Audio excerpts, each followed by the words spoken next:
नमस्कार दोस्तों, स्वागत है आपका आज के मुख्य समाचारों में। जी हां दोस्तों, आपको यहां पर देखने को मिलेंगी सुबह से लेकर शाम तक की तमाम बड़ी खबरें मुख्य समाचार ब्रेकिंग न्यूज अपडेट्स के रूप में। तो चलिए दोस्तों, जान लेते हैं आज की पहली बड़ी खबर। पीएम मोदी बोले, कांग्रेस वाले मुसलमानों को रातों रात ओबीसी बनाते हैं। जब तक मैं जिंदा हूं, धर्म के आधार पर मुसलमानों को आरक्षण नहीं दूंगा। जी हाँ दोस्तों, तेलंगाना के सांगारेड्डी में मंगलवार को प्रधानमंत्री मोदी ने कहा कि कांग्रेस वाले मुसलमानों को रातों रात ओबीसी बना देते हैं। हमारे तेलंगाना में जो लिंगायत मराठा समाज के लोग हैं, उनमें 26 जातियां ऐसी है जो ओबीसी में जाने की मांग कर रही है। लंबे समय से इस पर चर्चा चल रही है। कांग्रेस वालों को मराठा, लिंगायत, इन 26 जातियों को ओबीसी बनाना मंजूर नहीं है। जब तक मैं जिंदा हूं, एससी, एसटी और ओबीसी की कीमत पर धर्म के आधार पर मुसलमानों को आरक्षण नहीं देने देंगे। दरअसल दोस्तों, आपकी जानकारी के लिए बता दें, प्रधानमंत्री मोदी मंगलवार को महाराष्ट्र और तेलंगाना के दौरे पर थे, जहां पर उन्होंने जनसभा को संबोधित करते हुए यह बातें कही। चलिए दोस्तों, जान लेते हैं इसके बाद अगली खबर। एस्ट्राजेनेका की कोरोना वैक्सीन से हार्ट अटैक का खतरा, ब्रिटिश कंपनी ने कोर्ट में माना। भारत में इसी फार्मूले से बनी कोविशील्ड के 175 करोड़ डोज लगे। जी हां दोस्तों, ब्रिटेन की फार्मा कंपनी एस्ट्राजेनेका ने माना है कि उनकी कोविड-19 वैक्सीन से खतरनाक साइड इफेक्ट्स हो सकते हैं। हालांकि ऐसा बहुत रेयर मामलों में ही होगा। एस्ट्राजेनेका का जो फार्मूला था, उसी से भारत में सीरम इंस्टीट्यूट ने कोविशील्ड नाम से वैक्सीन बनाई है। दोस्तों, ब्रिटिश मीडिया टेलीग्राफ की रिपोर्ट के मुताबिक एस्ट्राजेनेका पर आरोप है कि उनकी वैक्सीन से कई लोगों की मौत हो गई, वहीं कई अन्य को गंभीर बीमारियों का सामना करना पड़ा। कंपनी के खिलाफ हाईकोर्ट में 51 केस चल रहे हैं। पीड़ितों ने एस्ट्राजेनेका से करीब 1000 करोड़ का हर्जाना मांगा है। वैसे दोस्तों, कमेंट करके बताइए आपने कौन सी कोरोना वैक्सीन लगवाई थी। चलिए दोस्तों, जान लेते हैं इसके बाद अगली बड़ी खबर। जम्मू कश्मीर की अनंतनाग राजौरी सीट पर टली चुनाव की तारीख, अब 7 मई को नहीं होगी वोटिंग, यह है मुख्य वजह। जी हां दोस्तों, चुनाव आयोग ने जम्मू कश्मीर की अनंतनाग और राजौरी लोकसभा सीट पर चुनाव की तारीखों में बदलाव कर दिया है। पहले से तय कार्यक्रम के अनुसार यहां तीसरे चरण के तहत 7 मई को वोटिंग होनी थी। अब यहां 25 मई को छठे चरण के चुनाव के दौरान वोटिंग होगी। चुनाव आयोग ने कई राजनीतिक पार्टियों के चुनाव की तारीखों के आगे बढ़ाने की मांग और ग्राउंड परिस्थिति को देखने के बाद यह निर्णय लिया। चुनाव आयोग की तरफ से जारी प्रेस रिलीज में कहा गया है कि आयोग ने यूनियन टेरिटरी प्रशासन की रिपोर्ट पर विचार करने के साथ साथ उक्त निर्वाचन क्षेत्र में मौजूदा जमीनी स्थिति का विश्लेषण करने के बाद लोक प्रतिनिधित्व अधिनियम 1951 की धारा 56 के तहत उक्त संसदीय निर्वाचन क्षेत्र में मतदान की तारीख को संशोधित करने का निर्णय लिया है। चलिए दोस्तों, जान लेते हैं इसके बाद अगली बड़ी खबर। केजरीवाल को चुनाव से पहले क्यों गिरफ्तार किया गया, सुप्रीम कोर्ट ने ईडी से जवाब मांगा। जजों ने एएसजी पर की सवालों की बौछार।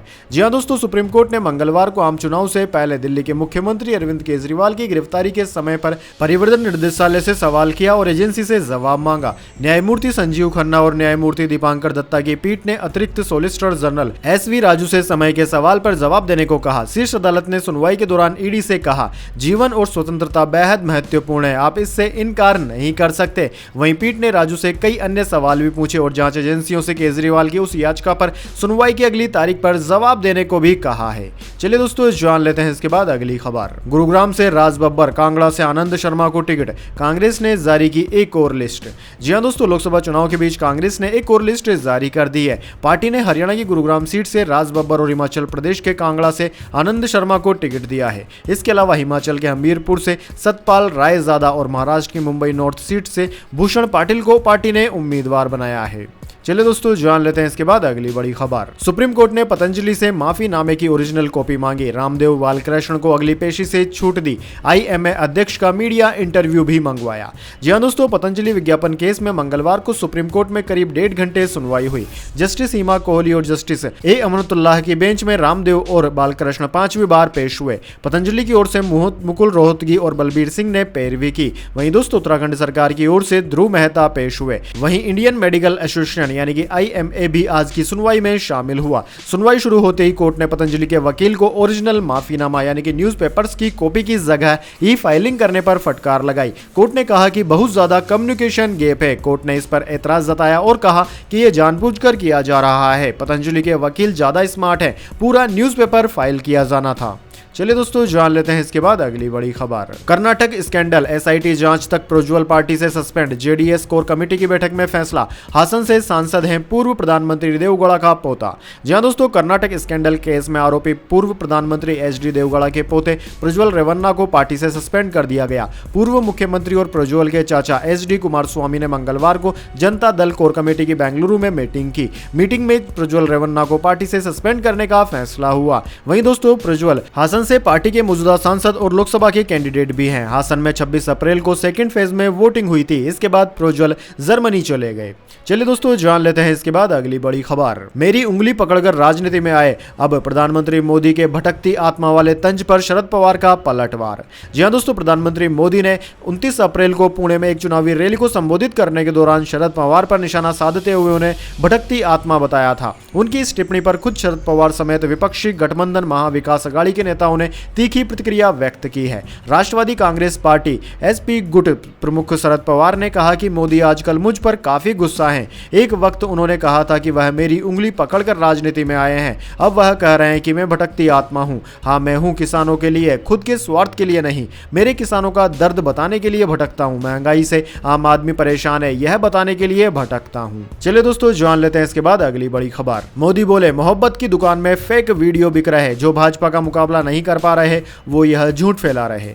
जी हां दोस्तों, प्रधानमंत्री मोदी ने महाराष्ट्र और तेलंगाना के दौरे पर कहा कि अब वे महाराष्ट्र के धाराशिव, माड़ा और लातूर में सभाएं कर चुके हैं। धाराशिव में उन्होंने कहा कि जो विरोधी भाजपा सरकार का मुकाबला नहीं कर पा रहे हैं वे सोशल मीडिया पर फर्जी वीडियो चलाकर तकनीक का गलत इस्तेमाल कर रहे हैं। अब उनकी हालत ऐसी है कि जब उनका झूठ काम नहीं कर रहा तो वे मेरे चेहरे का इस्तेमाल कर रहे हैं और आर्टिफिशियल इंटेलिजेंस की मदद से अपनी मोहब्बत की दुकान में फेक वीडियो बेच रहे हैं। झूठ की यह दुकान बंद होनी चाहिए।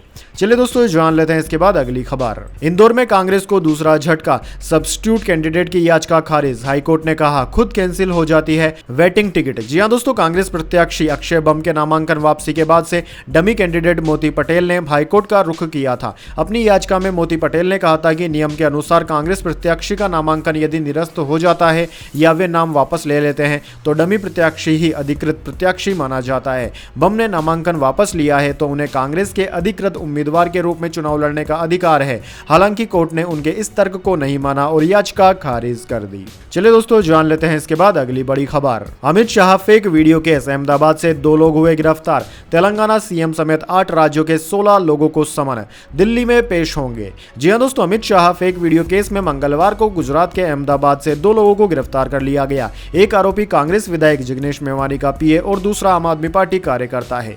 इस केस में सोमवार 29 अप्रैल को भी असम से एक आरोपी को गिरफ्तार किया गया था। वहीं दोस्तों, दिल्ली पुलिस की unit intelligence fusion and strategic operation ने इस मामले में 16 लोगों को समन भेजा है। ये सभी 7-8 राज्यों से हैं। तेलंगाना के सीएम रेवंत रेड्डी को 29 अप्रैल को ही समन भेजा जा चुका है। इन सभी लोगों को 1 मई को दिल्ली में IFSO यूनिट में पेश होना होगा।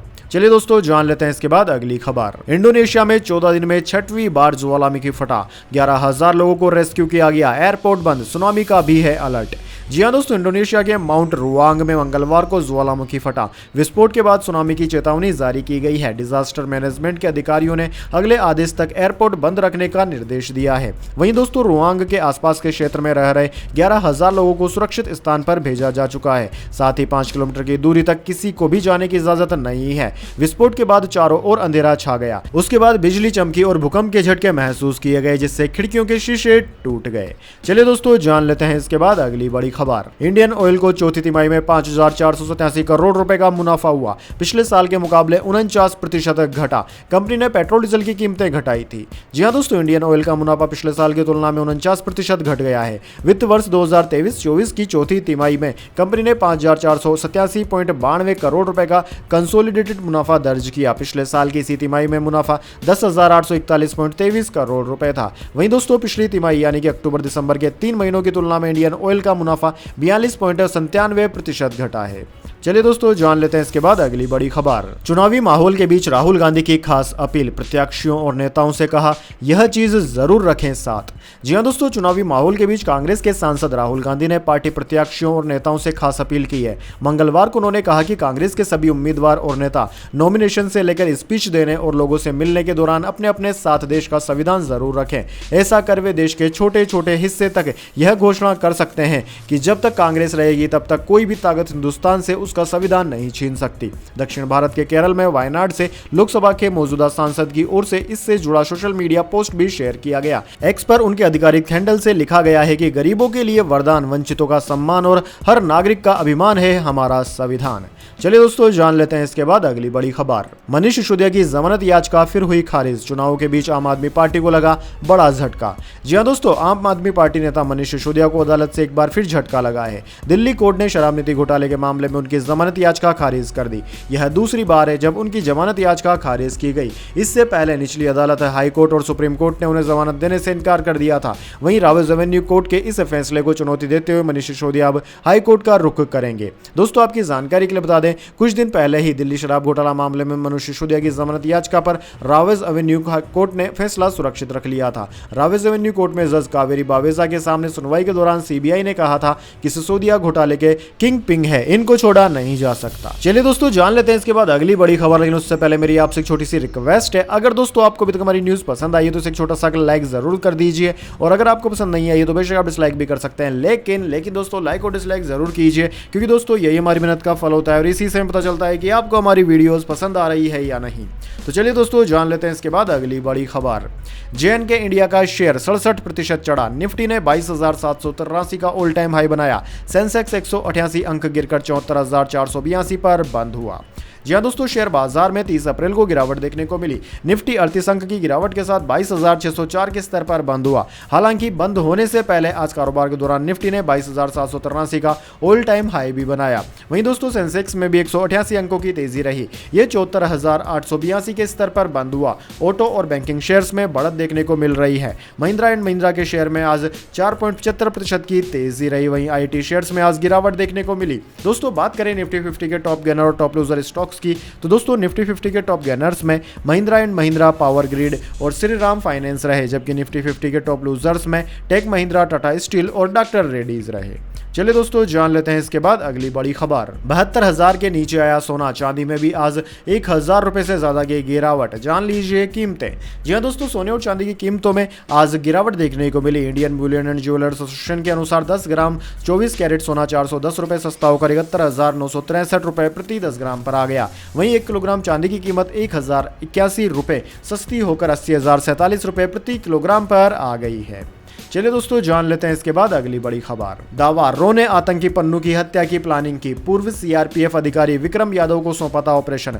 भारत बोला आरोप बेबुनियाद। जी हां दोस्तों, खालिस्तानी आतंकी गुरपरवंत सिंह पन्नू की हत्या की साजिश में भारतीय जांच एजेंसी रो का हाथ था। अमेरिकी मीडिया वाशिंगटन पोस्ट ने अपनी रिपोर्ट में यह दावा किया। रिपोर्ट के मुताबिक अमेरिकी और भारतीय सुरक्षा अधिकारियों ने बताया कि पन्नू की हत्या की पूरी प्लानिंग रो के एक सीनियर अधिकारी विक्रम यादव ने की थी। पन्नू को मारने के लिए विक्रम ने एक हिट टीम को भी काम पर रखा था।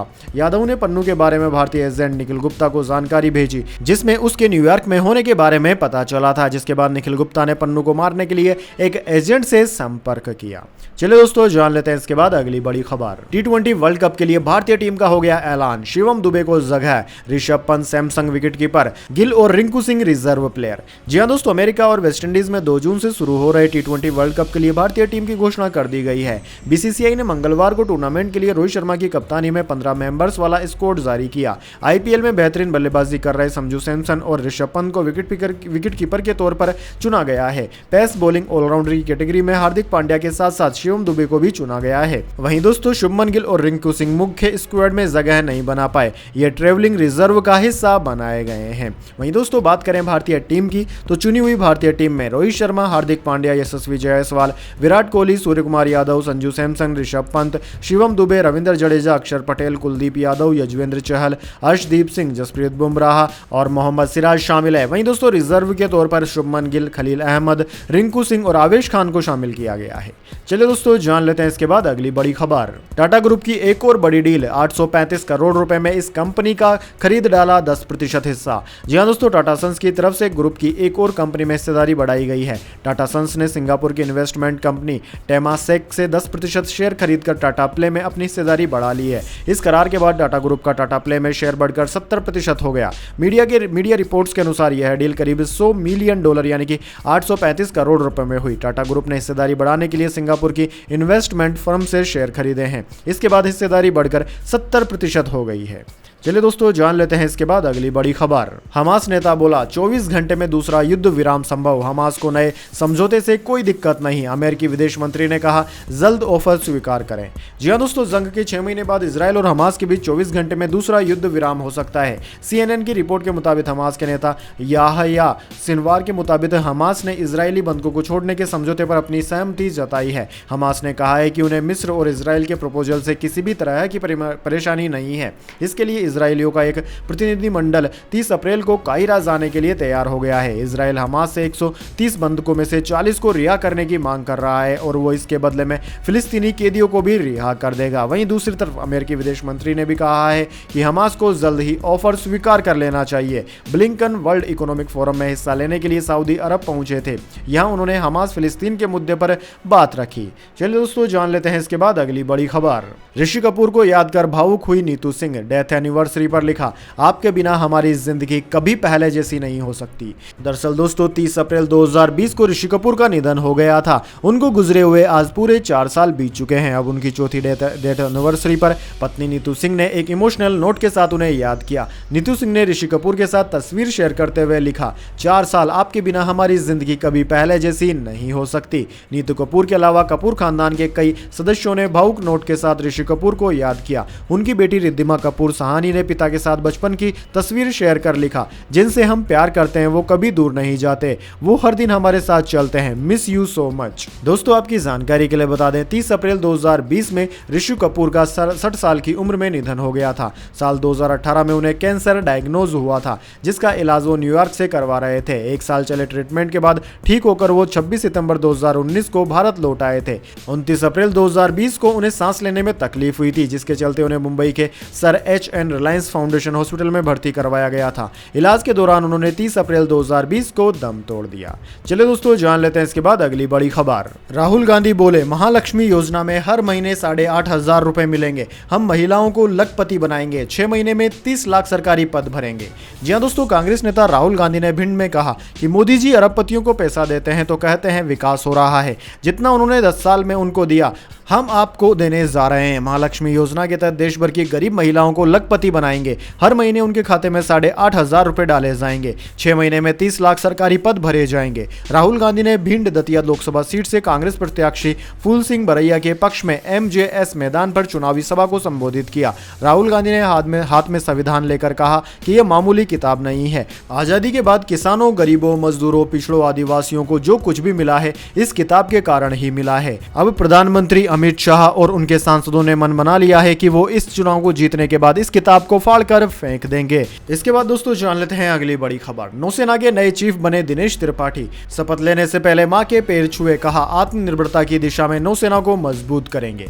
जी हां दोस्तों, एडमिरल दिनेश कुमार त्रिपाठी ने मंगलवार को नेवी के 26वें चीफ के तौर पर पदभार को संभाल लिया। उन्होंने एडमिरल R हरि कुमार की जगह ली है। पदभार संभालने से पहले उन्होंने अपनी मां रंजनी त्रिपाठी के पैर छूकर आशीर्वाद लिया। एडमिरल दिनेश कुमार त्रिपाठी ने कहा कि विकसित भारत में योगदान के लिए भारतीय नौसेना को हमेशा आत्मनिर्भर बनाने की दिशा में हम काम करेंगे। कम्युनिकेशन एंड इलेक्ट्रॉनिक वॉरफेयर के स्पेशलिस्ट माने जाने वाले एडमिरल दिनेश त्रिपाठी अब तक नेवी के वाइस चीफ की जिम्मेदारी संभाल रहे थे। तो दोस्तों यह थी आज की तमाम बड़ी खबरें। इसके बाद दोस्तों बारी आती है आज के माइंड क्यूज क्वेश्चन की। जी हाँ दोस्तों, एक आसान से सवाल का जवाब देकर आप जीत सकते हैं एक सरप्राइज गिफ्ट हमारे यूट्यूब चैनल की ओर से। तो दोस्तों आज का सवाल आपकी स्क्रीन पर आ चुका है। दादा साहेब फाल्के पुरस्कार कौन से क्षेत्र में दिया जाता है? जी हाँ दोस्तों, अगर आप जानते हैं दादा साहेब फाल्के पुरस्कार कौन से क्षेत्र में दिया जाता है तो जल्दी से उस क्षेत्र का नाम कमेंट बॉक्स में लिख दीजिए। अगर दोस्तों आपका जवाब होता है एकदम सही और आप चुन जाते हैं लकी विजेता के रूप में तो आपको मिल सकता है एक सरप्राइज गिफ्ट हमारे यूट्यूब चैनल की ओर से। तो दोस्तों जल्दी से अपना उत्तर कमेंट बॉक्स में लिख दीजिए, वीडियो को लाइक कर लीजिए और चैनल को सब्सक्राइब करके